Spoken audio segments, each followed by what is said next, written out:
Plan ছিল গরম গরম এক প্লেট রোস্ট খাবো, কিন্তু গিয়ে যা দেখলাম সেটা দেখলে আপনিও বলবেন এইটা আবার রোস্ট নাকি।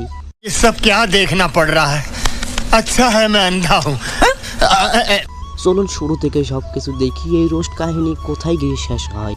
আসসালামু আলাইকুম প্রিয় দর্শক বন্ধুরা, সবাই কেমন আছো? আশা করি তোমরা সকলেই ভালো আছো। আমিও আল্লাহর রহমতে ভালো আছি, আলহামদুলিল্লাহ। তো এখন হচ্ছে সন্ধ্যা, তো একটা প্ল্যান করে ফেললাম আজকে কিছু ঘোরাঘুরি করা যাক, কিছু খাওয়া দাওয়া করা যাক। তাই জামা কাপড় পরে বাসা থেকে বের হয়ে গেলাম খাওয়া দাওয়ার উদ্দেশ্যে, ঘোরাঘুরি করার জন্যে। তো দেখতে পাচ্ছ আমি ইতিমধ্যে রেডি হয়ে বাসা থেকে বের হয়ে যাচ্ছি। এখন হাঁটছি রাস্তায়। আজকে আকাশে প্রচণ্ড মেঘ এবং আজকের পরিবেশটা অনেক সুন্দর লাগছে। আর এই সুন্দর পরিবেশকে সুন্দর করার জন্য আমরা যাচ্ছি সুন্দর জায়গায় ঘোরাঘুরি করতে এবং সুন্দর জায়গায় কিছু খাওয়া দাওয়া করতে। তো আমরা কোথায় যাওয়ার জন্য বেরিয়ে পড়েছি তোমরা কিন্তু ইতিমধ্যেই জেনে গেছো। আমরা যাচ্ছি মুরগি পোড়ানোর রোস্ট খেতে। তো বেশি কথা না বলে তোমরা ভিডিওটি দেখতে থাকো, কথা হবে, দেখা হবে গন্তব্য স্থানে গিয়ে।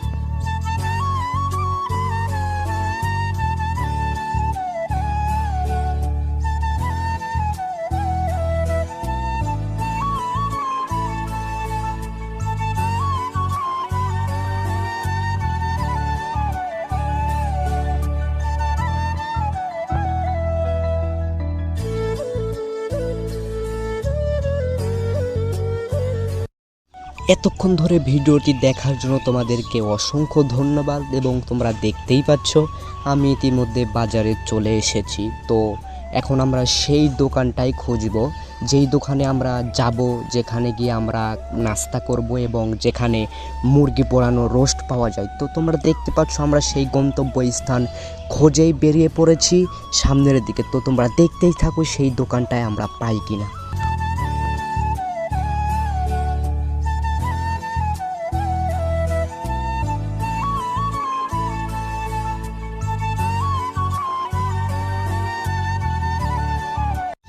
এই তো পৌঁছে গেলাম। আসলে আজকের প্ল্যানটা ছিল মুরগির রোস্ট খাবো, কিন্তু গিয়ে দেখি যা ভেবেছিলাম তা পাইনি। দোকানের মুরগি একদম পুড়ে গেছে। ভাবলাম না খেয়ে কিভাবে যাই, তাই মামাকে বললাম মামা 3 প্লেট 3টা রোস্ট দাও, কারণ আমার সাথে 3 জন ছিল। তো তোমরা দেখতেই পাচ্ছ ইতিমধ্যে আমাদের সামনে 2 প্লেট চলে এসেছে আর 1 প্লেট আসেনি আমার কাকারটা। এই জন্য আমার কাকা খেপে বোম, কারণ আসতে এত দেরি হয় কেন। সে দেখতেই পাচ্ছ অনেক রেগে গেছে। তার সামনেও যখন প্লেট দেওয়া হয় সে বলে তো কিছুই না, 3-4 প্লেট চলে যাবে। তো চলো খেয়ে দেখি কেমন টেস্ট। ও সেই স্বাদ, এত স্বাদ আমার কাছে তো সেই লাগছে।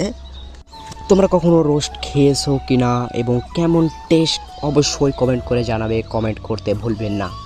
তো আমার অনেক ক্ষুধা পেয়েছে জন্য আমি ক্যামেরাটা হাতে ধরে রাখতে পারি না, এই জন্য আমার কাকাকে বললাম তুমি ক্যামেরাটা ধরো আর আমি ঘপা ঘপ খেয়ে নিই। আর আমার কাকা বললো হে ছেলে এত ভিডিও করা লাগবে না, তুমি আমার দিকে ধরো। তো কাকার দিকে ধরলাম, কাকার খাওয়াটা একবার দেখো, সে গরুর মতন খাইতেই আছে।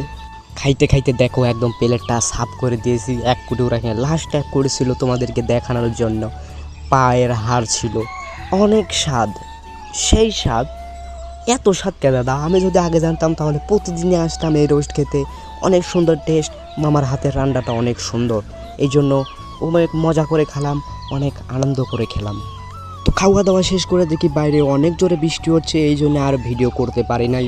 এখানে আজকের ভিডিওটি শেষ। ভিডিওটি কেমন লাগলো অবশ্যই কমেন্ট করতে ভুলবেন। আর পরবর্তী নেক্সট টাইম কী নিয়ে ভিডিও বানাবো চ্যালেঞ্জিং, তোমরা কমেন্টে চ্যালেঞ্জ জানিয়ে দিও। এবং ভিডিওটি ভালো লাগলে লাইক এবং চ্যানেলটি সাবস্ক্রাইব করে দিও। আল্লাহ হাফেজ, খোদা হাফেজ, আসসালামু আলাইকুম ওয়া রাহমাতুল্লাহ।